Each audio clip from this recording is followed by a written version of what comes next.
18వ వచనం నుండి 29వ వచనం. యోహాను రాసిన గ్రంథము 2వ అధ్యాయం 18 నుంచి 29 వచనం చదువుకుందాం. తుయతైరలో ఉన్న సంఘపు దూతకు ఇలాగు రాయము: అగ్ని జ్వాలలు వంటి కన్నులను అపరంజిని పోలిన పాదములు గల దేవుని కుమారుడు చెప్పు సంగతులేవనగా, నీ క్రియలను, నీ ప్రేమను, నీ విశ్వాసమును, నీ పరిచర్యను, నీ సహనమును నేను ఎరుగుదను. నీ మొదటి క్రియల కన్నా నీ కడపటి క్రియలు మరి ఎక్కువైనవని ఎరుగుదను. అయినను నీ మీద తప్పు ఒకటి నేను మోపవలసి ఉన్నది. ఏమనగా, తాను ప్రవక్తనని చెప్పుకొనుచున్న యెజబెలును స్త్రీని నీవు ఉండనిచ్చుచున్నావు. జారత్వము చేయుటకును విగ్రహములకు బలి ఇచ్చిన వాటిని తినుటకును అది నా దాసులకు బోధించుచు వారిని మోసపరుచుచున్నది. మారు మనసు పొందుటకు నేను దానికి సమీక్షితుని గాని అది తన జారత్వము విడిచిపెట్టి మారు మనసు పొందనున్నదు. ఇదిగో నేను దానిని మంచము పట్టించి దానితో కూడా వ్యభిచరించువారు దాని క్రియల విషయమై మారు మనసు పొందితేనే గాని వారిని బహు శ్రమల పాలు చేతును. దాని పిల్లలను నిశ్చయముగా చంపెదను. అందువలన అంతరంద్రియములను హృదయములను పరీక్షించువాడను నేనే అని సంఘములన్నీ తెలుసుకొనును. మరియు మీలో ప్రతివానికి వాని వాని క్రియల చొప్పున ప్రతిఫలము ఇచ్చేదను. అయితే తుయతైరలో కడమవారైన మీతో అనగా ఈ బోధను అంగీకరింపక సాతాను యొక్క గూఢమైన సంగతులను ఎరుగవని చెప్పుకునే వారందరితో నేను చెప్పుచున్నదేమనగా, మీపైని మరి ఏ భారమును పెట్టను. నేను వచ్చే వరకు మీకు కలిగి ఉన్న దానిని గట్టిగా పట్టుకొనుడి. నేను నా తండ్రి వలన అధికారము పొందినట్లు జయించుచు అంతం వరకు నా క్రియలు జాగ్రత్తగా చేయువానికి జనుల మీద అధికారము ఇచ్చేదను.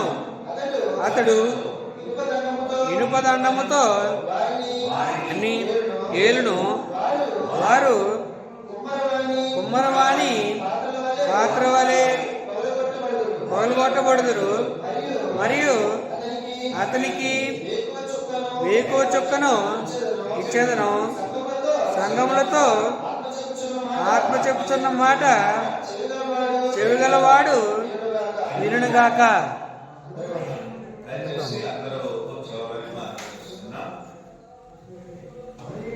ఇది ఆత్మ చెప్పుచున్న మాట చెవిగలవాడు వినును.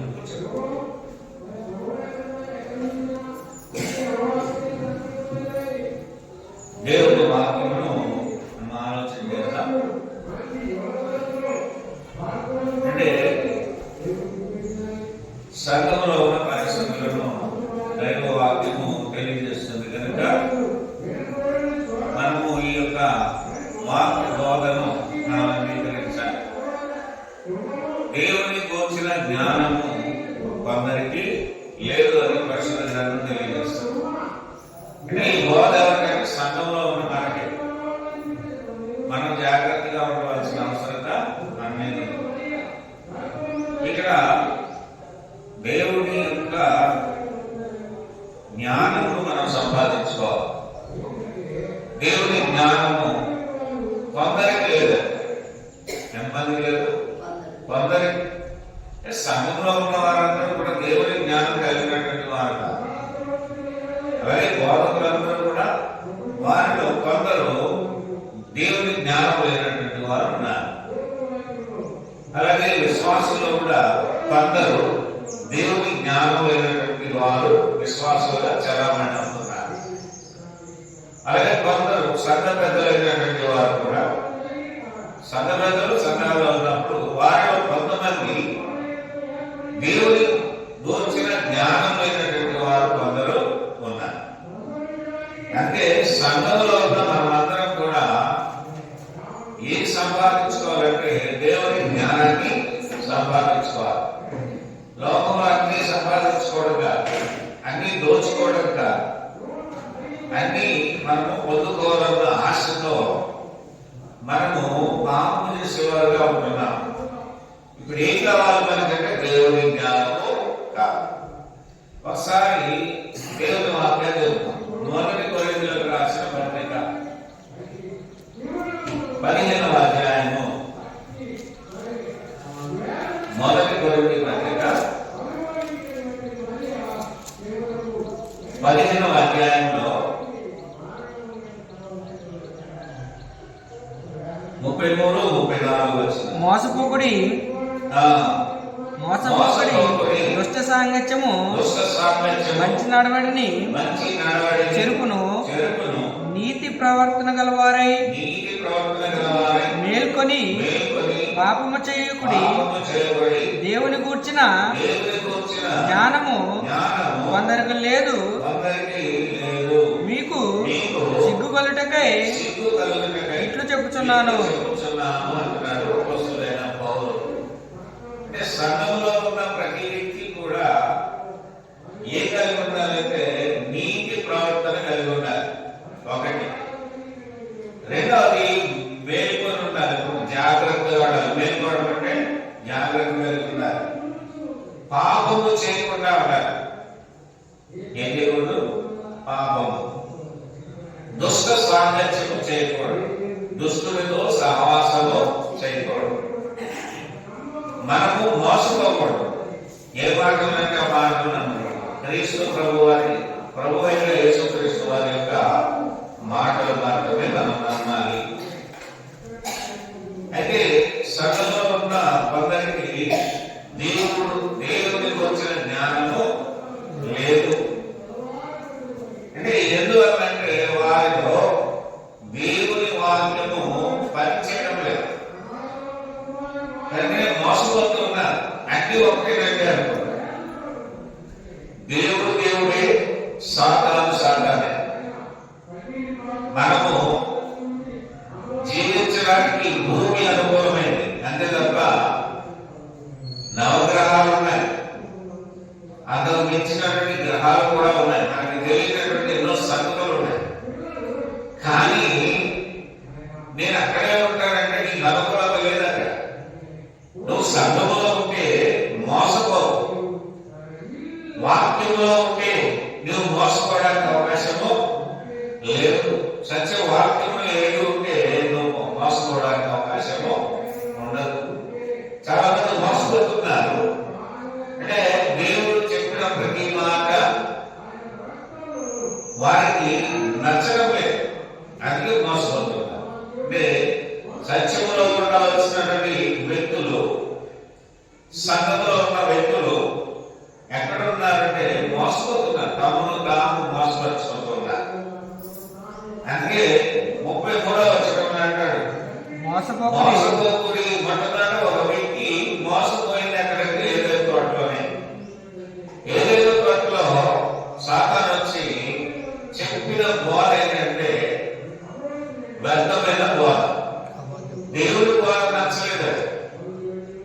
ఏ బోధ నచ్చలేదు? సంఘంలో ఉన్న ప్రతి ఒక్కరు కూడా మోసపోవడానికి అవకాశం లేదు. మిమ్మల్ని మీరు జాగ్రత్త పరచుకోవాలి. సాతాను ఏం చేస్తుంది? వచ్చి అబద్ధ బాధ చెప్తుంది, వ్యర్థమైన బాధ చెప్తుంది, దయ్యముల బాధ చెప్తుంది, విలాప బాధ చెప్తుంది. అంటే దేవుడికి విరుద్ధమైన రీతిలో బోధ చేస్తుంటే వారు మోసపోయారు. తినద్దు, దేవుడు తినద్దు అన్న పండుని తిని వారు ఏమయ్యారంటే పాపము చేశారు. ఏం చేశారన్నా? పాపము. 34 చూడండి. నీతి ప్రవర్తన కలిగి ఉండవలసినటువంటి అవ్వమ్మ ఆడవాళ్ళు ఇద్దరు కూడా నీతిని విడిచిపెట్టేశారు. పాపము చేయకూడదు. మేకు అంటే మెరుగు వెళ్ళలేదు వాడు, అంటే అజాగ్రత్తగా ఉన్నారు. అంటే వారి మాటలు ఏముందంటే గ్రాస్పింగ్ పవర్, అంటే ఆకర్షించే మాట. వ్యాపారాలు చేసేవారు చూడండి, ఎంతో చక్కగా వాడిని దగ్గరకు రానిచ్చి వాడికి ఆ మాట ఈ మాట చెప్పి అబద్ధాలు చెప్పి వారి వ్యాపారాన్ని కొనసాగించుకుంటారు. అంటే అక్కడ ఎవరు మోసపోతున్నారంటే వ్యాపారం ఏమో మోసపోవడం లేదు, దాన్ని ఎవరైతే నమ్ముతున్నారో చేయడానికి మునుగొడుతున్నారో వారితో పాటు వీరు కూడా ఏమవుతున్నారంటే పాడైపోతున్నారు, అంటే నశించిపోతున్నారు. కానీ ఇక్కడ నీతి ప్రవర్తన గల వారిని మేలుకోవాలి. నీతి ప్రవర్తన కలిగిన సంఘంలో ఉన్నామంటే దేవుడు మంచి బోధ చేశాడు. ఆయన కుమారుడిని లోకానికి పంపించారు. అయ్యా మీరు నిత్య జీవాన్ని పొందుకోవాలంటే మీరు ఏ రీతిగా ఉండాలో ఆయన నేర్పుతూ ఉన్నాడు. యోహాను సువార్త 3:16 దేవుడు లోకాన్ని ప్రేమించాడు కనుక ఆయనను మనం ప్రేమించాలి. ఇక్కడ దేవుని మాటను ప్రేమించాలి. దేవుని వాక్యానికి లోబడక అవ్వమ్మ మొట్టమొదటి పాపం చేసి తన భర్తను కూడా చెడగొట్టింది.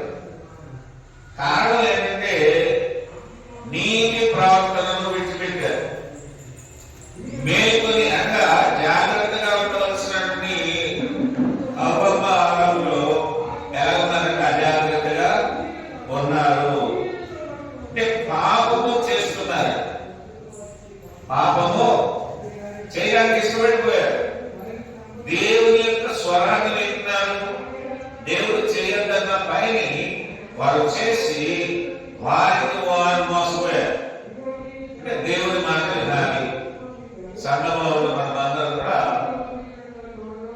ఎవరి మాట వినాలంటే దేవుడి మాట వినాలి. సేవకుడైనా, విశ్వాసులైనా, సంఘబద్ధులైనా, యేసుక్రీస్తున్న ప్రతి ఒక్కరు మాకు రక్షణ కావాలి అనుకునే వారు ఎవరి మాట వినాలి?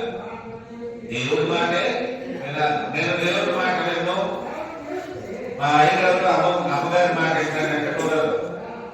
అయ్యగారు అమ్మగారు కూడా ఎవరి మాట వినాలి? దేవుడి మాట వినాలి. ఇక వాక్యములకు విరుద్ధంగా ఎవరు ఏ బోధ చేసినా అక్కడ ఆ ఉన్నటువంటి వారు మోసపోతున్నారు. అదే పౌలు సంఘంలో ఉన్నటువంటి వారికి మొదటి కొరింథీ పత్రికలో కొరింథీ సంఘానికి చెప్తూ మోసపోకుడి, దుష్ట సాంగత్యము మంచి నడవడికి చెందును. దుష్టులతో సహవాసం చేస్తే చూడండి, శాస్త్రులు పరిచయులు అక్కడ ఉన్నటువంటి వారు అధికారులతో సహవాసం చేశారు. ఎవరు? ఇస్కరియోతీయులుగా. వాళ్ళతో నేను కలిస్తే ఏదో ఒక పోస్టింగ్ వస్తుంది, అందరూ కూడా నన్ను మెచ్చుకుంటారు, పొగడతారు, లేదా డబ్బులు వస్తాయి అనుకొని అతను ఏం చేశాడంటే దుస్తులతో సహవాసము చేశాడు. కానీ దుష్ట సాంగత్యము ఎవరు చేపట్టిందంటే ఎవరైతే విన్నారో దుస్తులతో కలిసి ఎవరైతే ప్రయాణం చేశారో వారు ఏమైపోయారంటే మోసపోయి నష్టపోయారు. దేవుడి ద్వారా మనము ఒక విషయాన్ని గ్రహించాలి. యేసుక్రీస్తును నమ్మడం అంటే యేసుక్రీస్తుని ఆరాధన చేయడం అంటే, సంఘంలో ఉండడం అంటే మనం బాగా జాగ్రత్తగా ఉండాలి. ఎందుకంటే సాతానుడు సంఘంలో ఉన్న సభ్యులను గలిబిలి చేస్తాడు. ఏదైతే తోటలో ఉన్నటువంటి అవ్వమును ఆదామును గలిబిలి చేసి వారి మనసును మార్చేశాడు.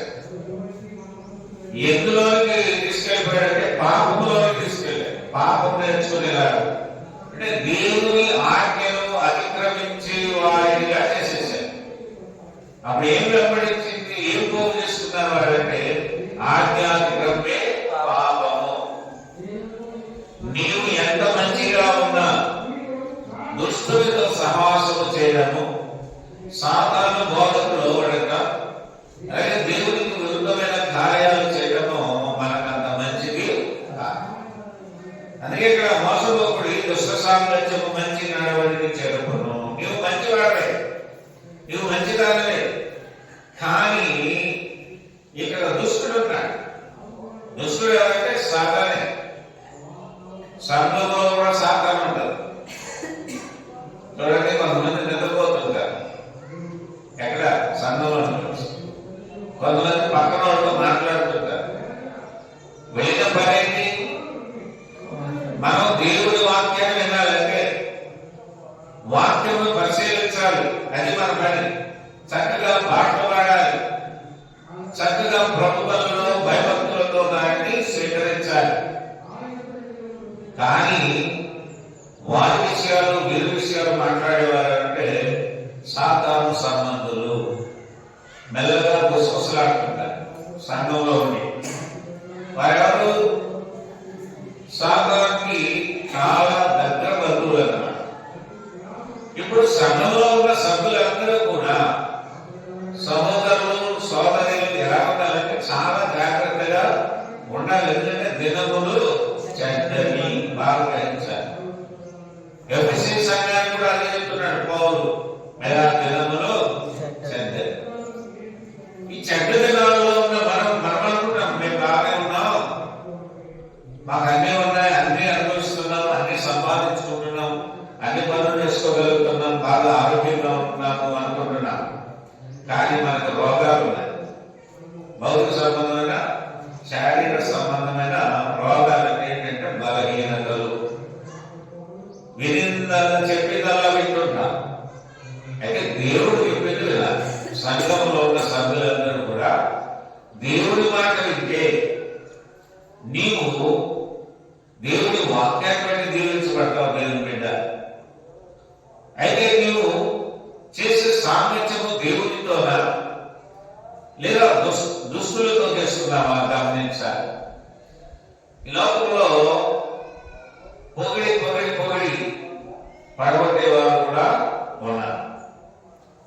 ఉదాహరణకి ఇస్కరియోతు పొగిడి ఉంటారు బహుశా ఆ సందర్భంలో. ఎందుకంటే యేసుక్రీస్తును బంధించాలి అంటే ఒక మీడియేటర్ అవసరం, మధ్యవర్తి, అంబాసిడర్ అంటారు. అంటే మీడియేటర్ చెప్పిన మాట ప్రకారం నేను ఎవరికైతే ముందు పెడతానో ఆయన బంధించండి, ఆయన యేసుక్రీస్తు. ఈరోజు కూడా మనం చాలా జాగ్రత్తగా ఉండాలి. నీవు దేవుడినే నమ్మాలి, దేవుని వాక్యాన్ని నమ్మాలి, దేవుని వాక్యానుసారంగా నీ జీవితాన్ని సరి చేసుకోవాలి. కానీ ఇక్కడ ముందుగానే హెచ్చరిస్తున్నాడు పౌలు, మోసపోకుడి. ఎంత దేవుని మంత్రానికి వెళ్ళినా, వాక్యాలు ఎన్ని విన్నా కొందరు మోసపోతున్నారు. కారణము దుష్టుడు చెప్పే మాటను, సాతాను చెప్పే మాటను చక్కని సంఘములో అనగా ఏదైనా తోటలో ఉన్నవారు విన్నారు. అందువల్ల నష్టం ఎవరు కలిగిందంటే దేవుడికి కాదు. ఎవరికొచ్చింది? వినినటువంటి వారికి వచ్చింది. నీవు ఎప్పుడు కూడా మోసపోవడానికి అవకాశం ఇవ్వకూడదు. ఎందుకంటే దేవుని వాక్యము చక్కని జ్ఞానము కలిగినది, అందరినీ బాగు చేసేది. మనల్ని నాశనం చేయడానికి వాక్యం ఈ లోకంలోనికి రాలి.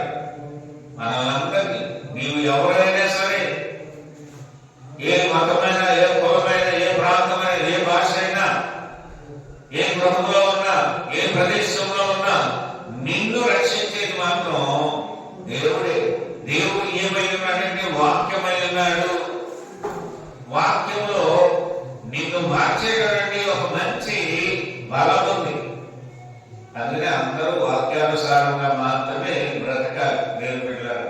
ఇష్టానుసారంగా జీవిస్తూ మేము భక్తి పరులము లేదా మేము విశ్వాసము సంఘ పెద్దలు అనుకుంటే నువ్వు మోసపోతున్నావు.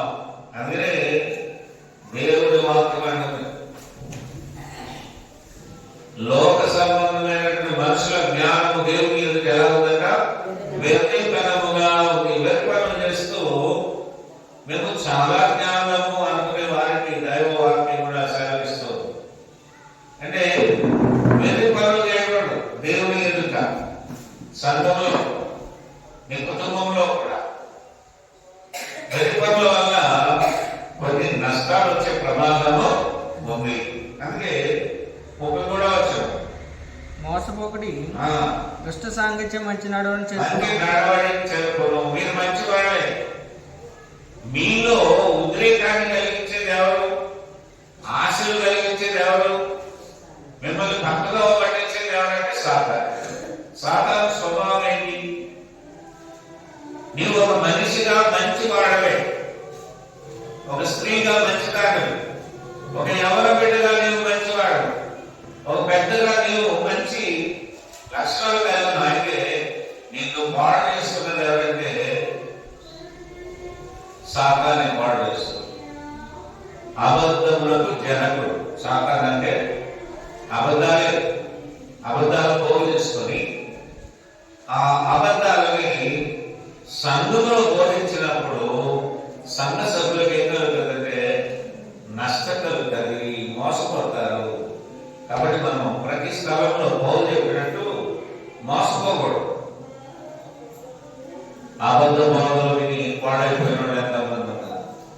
వెళ్ళకూడని స్థలాలకు వెళ్ళి పాడైపోయిన కూడా ఉన్నారు. తినకూడనివి తింటూ, త్రాగకూడనివి తాగుతూ తమ శరీరాలను పాడు చేసుకునే వారు కూడా ఉన్నారు.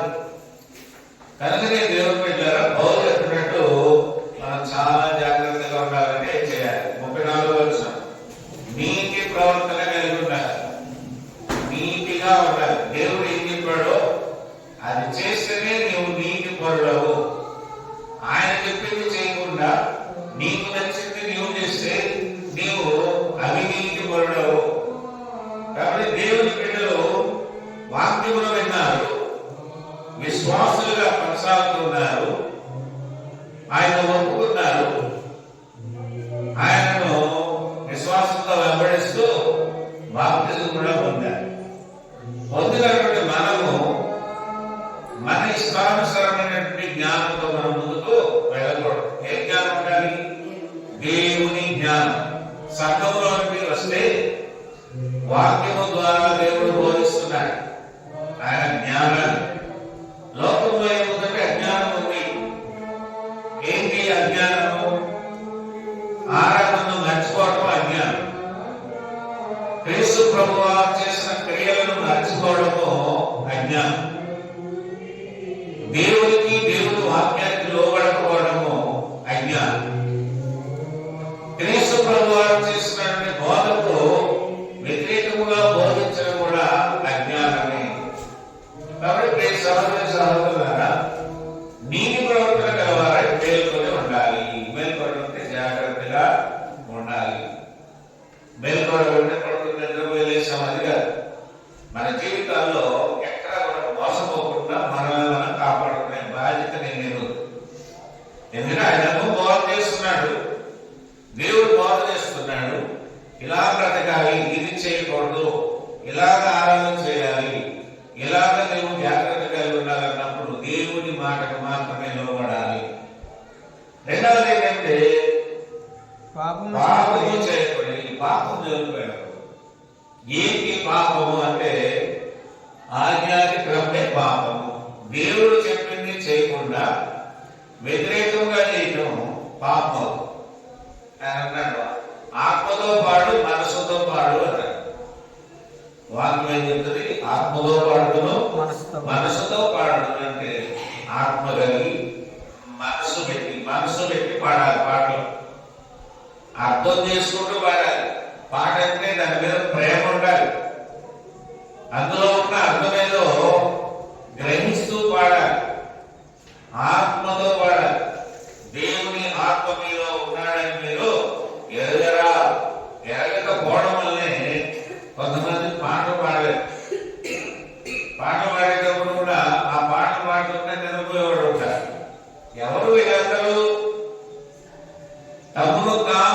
చేసుకోలేను. కనుక దేవుని బిడ్డలారా, ఇక్కడ పాపము చేయకూడదు. పాపము బోధ జరుగుతున్నప్పుడు అలా ఉందో లేదో అని పరిశీలన చేయకపోవడం కూడా పాపమే. వాక్యాన్ని చూడాలి, పరిశీలించాలి, అలా ఉందో లేదో కానీ పరిశీలన చేయకుండా ఏదంటే అది మనం చేస్తే అది కూడా పాపమే. కనుక చూడండి, ఒక విషయం చెప్తాను. ఒక పిల్లవాడు కానీ లేదా ఒక వ్యక్తి కానీ జాగ్రత్త లేకపోతే ఆ పిల్లలు ఎలా ఎదుగుతారంటే అస్తవ్యస్తంగా ఎదుగుతారు.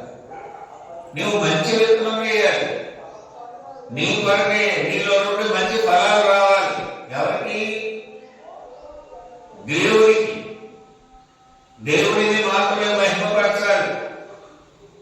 అయ్యగారిని, అమ్మగారిని, సంఘంలో ఉన్న పెద్దల్ని నువ్వు కనపరచాల్సిన అవసరము లేదు. మనమందరము చేరి దేవుడిని మహిమపరచాలి. పాట కూడా పాడుతున్నారు, దేవుని స్తుతించుడి ఎల్లప్పుడు దేవుని స్తుతించుడి, ఆ దేవుని స్తుతించుడి ఎల్లప్పుడు దేవుని స్తుతించుడి. దేవుణ్ణి స్తుతించాలంటే మనం స్తుతులు చెల్లించుకోవడం, గొప్ప చెప్పుకోవడం, మన విషయాలు సంఘంలో ప్రస్తావించడం మంచిది కాదు. ఎందుకంటే పాపములకు మూలమేదే. అసహించేవాడు యెహోవాను బట్టి అసహించాలి. అంటే నీ బలమును బట్టి, నీ జ్ఞానమును బట్టి, నీ సంపదను బట్టి నువ్వు అసహించాల్సిన అవసరము లేదు. భూమి మీద కృప చూపుచున్న యెహోవాను నేనే అని తెలుసుకున్నట్టును బట్టి మనం అసహించాలి. దేవుడు అంటే ఏంటో తెలియదు, అసహిస్తుంటా. నేను గొప్ప చెప్పుకోకూడదు, నేను ఎంత బాగా చెప్తాను అని నేను అనుకో. మీరు కూడా అన్ని విషయాల్లో సంఘంలో మనమందరం కూడా తగ్గింపు జీవితాలు కలిగి ఉండాలి. తను తాను తగ్గించుకున్నవాడు హెచ్చింపబడను. మనం తగ్గించుకోవాలి. ఎందుకంటే యేసుక్రీస్తు అన్ని విషయంలో తగ్గింపు జీవితాన్ని కలిగి ఉన్నాడు. అందుకే మనం ఈ మాటను చాలా జాగ్రత్తగా పరిశీలించాలి. అన్నాడు అపోస్తలుడైన పౌలు కూడా సంఘాన్ని అదే చెప్తున్నాడు, మోసపోకండి, దుష్ట సాంగత్యము మంచి నడవడిని చెరుపును, నీతి ప్రవర్తన గలవారై ఉండండి. అబ్రహాము వలె నీతి ప్రవర్తన కలిగి, లోతు వలె, యోబు వలె ఎలా ఉండాలంట? నీతి ప్రవర్తన కలిగి. ప్రవర్తన ఉంటుంది, ఒక్కొక్కరు ఒక్కో రకమైన ప్రవర్తన ఉంటుంది. కానీ మనం ఎక్కడికి వెళ్తున్నాం? దేవుడి మందిరానికి వెళ్తున్నాం. ప్రసంగి గారు ఏమంటున్నారంటే 5వ అధ్యాయంలో, నీవు దేవుడి మందిరంలో పోయినప్పుడు నీ ప్రవర్తన జాగ్రత్తగా చూసుకోవాలి. మరలా ఇస్తుంది వార్త, జాగ్రత్త జాగ్రత్త. రేపు మెలకుగా ఉండాలి. ఆ మెలుగులు లేకపోవడం బట్టి ఎవరైనా పడిపోయారు? గెహాజీ గారు పడిపోయారు. లోక సంబంధాన్ని ఆశించి రోగాన్ని తెచ్చుకున్నాడు. రెండవది, ఫస్ట్ స్టార్టింగ్ లోనే ఆది కారణంలో చూస్తే ఆదాము అమ్ములు ఇరువురు కూడా పడిపోయారు. అంటే నీతిని మర్చిపోయారు. దేవుడు నీతి వాక్యమే చెప్తాడు. నువ్వు బాగుండాలనే దేవుడు ఆశిస్తాడు.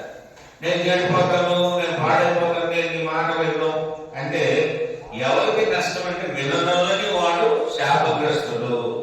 ఇర్మీయా గ్రంథంలో 11వ అధ్యాయంలో మనం పరిశీలిస్తే యూదా ప్రజలు, యెరూషలేములో ఉన్న జనాంగము ఎవరి మాట వినలేదు, దేవుడి మాట విననప్పుడు ఇర్మీయా ప్రవక్త ద్వారా ఏం ప్రకటిస్తున్నాడంటే, వినకపోవడము నీకేం ఫలాన్ని ఇస్తుందంటే శాపాన్ని. వినడంలోని వాడు శాపగ్రస్తుడు. కనుక మనం ఎన్ని బలహీనతలు కలిగి ఉన్నామో వాటన్నింటినీ కూడా దేవుడి వాక్యంతో కైకేసుకోవాలి. వినడం కాదు. చూడండి, ప్రకటన గ్రంథము 1వ అధ్యాయం 3వ వచనంలో ఎవరు ధన్యులు అంటున్నారంటే, నేను ఎప్పుడు ఆ పాప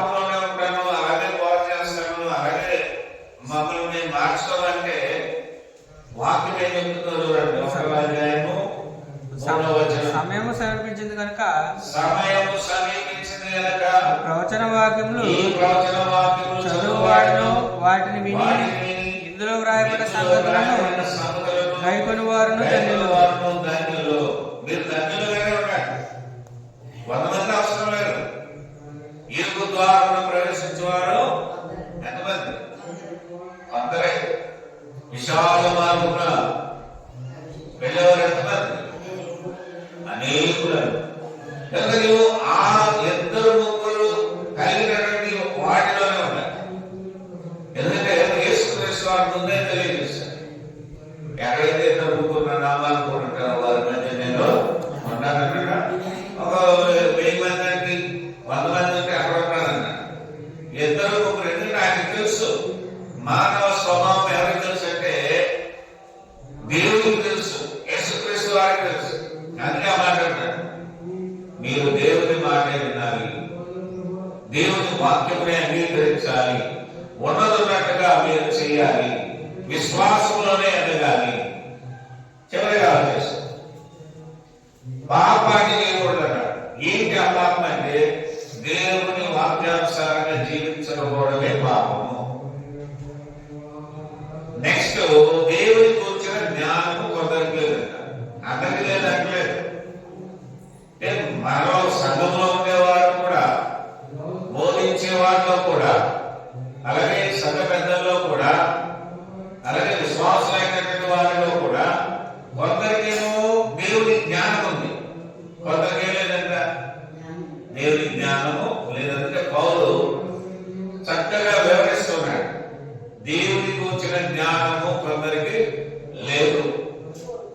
కాబట్టి దేవుని జ్ఞానం కావాలంటే నీ వాక్యాన్ని సరిగా అర్థం చేసుకో. దేవుడు ఏం చెప్పాడు? క్రీస్తు ప్రభువారు ఎందుకు వచ్చారు? పరిశుద్ధులుగా ఈ రోజున మనకి దేవుని వాక్యం ఎందుకు అప్పగించబడి మనం గ్రహిస్తే క్రీస్తులో ఉంటాం. యేసు క్రీస్తులో నువ్వు అంటు కట్టబడి ఉండాలి. క్రీస్తు సంఘములో నీవు సభ్యుడిగా ఉండాలి. ఎందుకంటే మన కొరకు తన యొక్క శరీరమును, తన ఆత్మను దేవునికి అప్పగించిన వాడు ఎవరంటే యేసుక్రీస్తే. తండ్రి మీరేమి చేస్తున్నారో ఏమంటున్నాడు? తండ్రి మీరేమి చేస్తున్నారో మీరు ఎరుగరు అంటే మనుషులకి ఇప్పుడు కూడా, సంఘంలో ఉన్నటువంటి వారికి ఈనాటి కూడా వారు ఏం చేస్తున్నారో తెలియనటువంటి అయోమయ పరిస్థితుల్లో ఎంతో మంది ఉన్నారు. ఇటువంటి వారు బోధకుల్లో ఉన్నారు, విశ్వాసంలో ఉన్నారు, సంఘ పెద్దలో కూడా ఉన్నారు. మన మాత్రం ఎలా ఉండాలంటే దేవుని జ్ఞాన కలిగి. చివరిగా ఈ విషయాలన్నీ పౌలు సంఘానికి ఎందుకు చెప్తున్నాడంటే సిగ్గు కలగాలి. ఏం కలగాలి? మనం చేసే పని రైట్ అయినప్పుడు ధైర్యం కదండి. తప్పు చేశాడు. ఇప్పుడు అవమ్మ ఎందుకు చెట్ల చాటుకెళ్ళి దాక్కున్నారు? దేవుడు వచ్చాడు, ఆయన తెలియదా వాళ్ళు ఎక్కడున్నారు? తెలుసు. దేవుడికి తెలియదు ఏమీ లేదు. మనిషి ఏమనుకుంటున్నారంటే నా గురించి దేవుడికి ఏమీ తెలియలేదు. కానీ వారు దాక్కున్న ఆ పరిస్థితులు దేవుడికి తెలుసు. కానీ దేవుడి స్వరం వినబడగానే మరీ సిగ్గుపడిపోయారు. ఎందుకు సిగ్గుపడాల్సిన అవసరం ఎందుకు వచ్చింది? చక్కటి స్థలంలో ఏదైతే తోటలో ఉంచాడు, కావలసిన అన్ని దేవుడు అక్కడ ఉంచాడు, చక్కటి ఆరోగ్యాలు ఇచ్చాడు, సమస్తాన్ని దయచేసిన దేవుడు అక్కడ ఆయన స్వరం వినగానే వారు ఎందుకు దాక్కున్నారు తెలుసా? సిగ్గుపడిపోయారు. కారణం దేవుడు చెప్పింది చేయలేదు. ఎవరు చెప్పింది చేశారు? సాతాను చెప్పింది ఎంతో ఇంట్రెస్ట్ గా, ఉత్సాహంగా చేశారు. ఈనాడు కూడా దేవుడు చెప్పినట్టు చేయనటువంటి వారు ఎంతో మంది సంఘాల్లో ఉన్నారు. దేవుడి బిడ్డలారా, మనం కొద్ది వారమా, ఎక్కువ మంది, లక్షల్లో ఉన్నామా, వేలలో ఉన్నామా అని కాదు. నీవు క్రీస్తులో అంత కట్టబడవు. నీ మట్టికి రక్షణ అనేది నీకు సంబంధించింది. కాబట్టి ఎవరి గురించి ఆలోచించకూడదు. నీవు, నీ కుటుంబ సభ్యులు, నీ కుటుంబం అంతా ఎక్కడ ఉండాలంటే సంఘంలో ఉండాలి. చూడండి, నోవా కుటుంబం అంతా ఎక్కడ ఉంది? వాళ్ళలో ఉంది. వాళ్ళకి ఏ ఆపద రాదు. ఈనాడు కూడా సంఘంలో మనం ఉండి అస్తవ్యస్తంగా మనం మోసపోతూ ఉంటే మనల్ని మనము కాపాడుకోవాల్సిన పని మన మీదే ఉంటుంది. ఎవరు కాపాడమన్నారు? దేవుడు తప్ప. మీ శరీర ఆరోగ్యం మీరు చూసుకోవాలా? మీ ఇంట్లో వాళ్ళు చూస్తారు, నువ్వే చూసుకోవాలి. ఆకలి వేస్తే నువ్వు భోజనం చేస్తావా? నీ ఇంటి సభ్యులందరూ కలిసి భోజనం చేస్తే నీ ఆకలి తీరుతుంది. చెప్పండి అన్నా, నీ కంటితో నువ్వు చూస్తావా? పక్కన కంటితో చూస్తావా? అందుకే రక్షణ అనేది వ్యక్తిగతమైంది. కొంతమంది మా అయ్యగారు చెప్పినప్పుడు బాప్తిజం తీసుకుంటారండి. అదిగా అయ్యగారు అమ్మగారు చెప్పినప్పుడు తీసుకునేది కాదు. నీకు ఎప్పుడు నచ్చితే అప్పుడు దేవుని వాక్యాన్ని బట్టి నీలో ప్రేరేపణ కలిగినప్పుడు నీవేం తీసుకోవాలని బాప్తిజంలో తండ్రి యొక్క పేరు, కుమారుని యొక్క పేరు, పరిశుద్ధాత్మ నామంలో ముంచబడాలి. వారి క్రైస్తవులు ముంచబడకుండా ఎన్ని ప్రాంతాలకు వెళ్ళినా వాళ్ళు క్రైస్తవులు కారు. ఇది బాగా గమనించాలి. యేసుక్రీస్తు వారు కూడా బాప్తిజం తీసుకున్నాడు. అప్పుడు తండ్రి అయిన దేవుడు ఒక మాట అన్నాడు, ఏంటంటే ఆయన స్వరూపం, ఈయన నా ప్రియ కుమారుడు. దేవునికి ప్రియమైన కుమారుడు ఎప్పుడు ఉంటాడు? బాప్తిజం తీసుకోకుండా ప్రాంతంలో కూర్చొని చేస్తే సరిపోద్దా? అంటే రక్షణ పొందాలి. ఒక అమ్మాయిని తాగి కట్టుకుని ఇంటికి తీసుకొచ్చేసాం అనుకో, ఆవిడ ఎంత మాత్రమో భార్య కాదు. అవుతుందంటే ఏమైనా తాగి కట్టనే అంటే మన రూల్ ప్రకారం, భారతదేశ ఆచారం ప్రకారం ఏమి లేకుండా ఎక్కడో ఉన్న అమ్మాయిని తీసుకొచ్చేసి ఏమి నా భార్య అంటే దేవుని చట్టం ఒప్పుకోదు. అంటే దేవుడి చట్టానికి మనం లోపడితే, అందుకే వివాహాన్ని దేవుతో పోల్చాడు. వివాహము అన్నిటిలోకి ఘనమైనది, ఘనమైనది, ఘనహీనమైనది, ఘనమైనది. అందుకే వివాహం చేస్తారు పెద్దవారు. యవనస్తులు త్రొట్టిల్లకూడదు, యవన కుమార్తెలు త్రొట్టిల్లకూడదు. త్రొట్టిల్లికి అర్థం పర్థం లేకుండా త్రొట్టిల్లిపోతే ఆ ఇంటికి తల్లిదండ్రులకు ఏమొస్తుందంటే అగౌరవము అసలు దేవుని చట్టానికి లోపడాలి. ఇక్కడ దేవుని వాక్యము చెప్తున్న చట్టం ఏంటంటే మోసపోకండి. అమ్మా, మోసపోకూడదు. రెండవది దుష్ట సాంగత్యం చేయకూడదు, దుష్టులతో సహవాసం చేయకూడదు. చాలా మంది వీళ్ళందరూ మా వాళ్ళేనండి, వీళ్ళందరూ మాకు సంబంధించిన వాళ్ళు అంటారు. ఆపదొస్తే దేవుడు ఉంటాడు తప్ప నీ పక్షంగా ఎవరు నమ్మవాడు ఉంటారు. అందుకే దేవుడు నమ్మాలి. మనుషులను నమ్ముకోవటం కంటే యెహోవాను నమ్ముట ఎంతో మేలు. దేవుడిని నమ్మండి. ఏమైంది? దేవుడు ఎప్పుడు మాట్లాడితే ఏమన్నా కష్టమా? చెడేమన్నా నేర్పుతున్నాడు ఆయన. ఈనాడు చెడు చెప్పేవాడు చాలా మంది. అందుకే పౌలు సంఘానికి చెప్తూ మనలాంటి వాళ్ళకి చెప్తున్నాడు. ఏమంటున్నాడంటే దుష్ట సామ్రాజ్యం మంచి నాడు. నువ్వు మంచివాడే, దుష్టుతో చెప్తే నువ్వు చెడిపోతున్నావు. నీకు తెలియకుండా నేను స్లో పాయిజన్ అవుతుంది. కాబట్టి చనిపోతావు, పాపం చేస్తున్నావు. నీతి ప్రవర్తన గలవారై మేల్కోవాలి, జాగ్రత్తగా ఉండాలి. మనకి మనమే పాపము చేయకండి. దేవుడికి పాపం అంటే ఇష్టమా అయిష్టమా? ఎప్పుడు కూడా నీ నాలుగు మీద కానీ, నీ కంటి నుండి కానీ, నీ ఆలోచన నుండి కానీ, నీ మాటల ద్వారా కానీ, నీ హృదయంలో నుండి కానీ, నీ యొక్క క్రియలు శరీరము ద్వారా, శరీర భాగాల ద్వారా చెడుగా బయటికి రాకూడదు. వస్తే అది పాపం. కనుక పాపము చేయకూడదు. దేవుడికి వచ్చిన జ్ఞానము కొందరికి లేదు. ఆయన అనుకున్నాడు పాపం. దేవుడు నమ్మాడు కదా, అవ్వమని నమ్మాడు కదా, చాలా తెలివిమంతురాలు అని పాపం ఒకరిని తోడుగా వచ్చి అక్కడ పెడితే ఆవిడ మోసపోవడం కాకుండా తన భర్తను కూడా మోసగించి. నష్టం ఎవరికంటే దేవుడికి కాదు. వెంటనే ఏదైనా తోట నుండి బయటకు ఎత్తివేయబడ్డారు. అవమానం కదా. మరలా దేవుడు వచ్చేసరికి ఆ వాళ్ళు దాక్కుతూ ఉన్నారు. కనుక దేవుని ఎదుట మనము ఎలా ఉండాలంటే జ్ఞానము కలిగి ఉండాలి. దేవుడు జ్ఞానం ఇచ్చాడు. సొలొమోను కూడా ఏమడిగాడు? మన వారికి ఈ కోరుకోవడంతా నా పేరు మీద రాసేయాలి కదా. లేదా ఇంకొకటి అడిగాడు, ఆయన శత్రువు ఉంటే ఆయనకి కాళ్ళు చేతులు కొట్టి పిల్లలు. కానీ సొలొమోను అలాగా నీ జ్ఞానాన్ని మనం కూడా దేవుడి జ్ఞానాన్ని కోరుతాం. నీ దగ్గర దేవుడి జ్ఞానం ఉంటే సమస్తము కూడా దేవుడు నీకు అనుగ్రహిస్తాడు. ఉంది కదా, బుద్ధి జ్ఞాన సర్వసంపదలు ఆయన యందు గుప్తములై ఉన్నవి. దేవుల్లో ఏముందమ్మా? మనసులో ఏముంది? మనిషికి దేవుడికి తేడా ఉందంటారా లేదంట? ఒక ప్రశ్న, మీరు గొప్పవాడా దేవుడు గొప్పవాడా? చెప్పండి. దేవుడే గొప్పవాడు. అందుకనే వాక్యం ఏం చెప్తుందంటే బుద్ధి జ్ఞాన సర్వసంపదలన్నీ కూడా క్రీస్తు నందు గుప్తములై ఉన్నది. అందుకే క్రీస్తు రక్షకుడే, అభిషేకింపబడిన వాడే. క్రీస్తు ద్వారానే రక్షణ.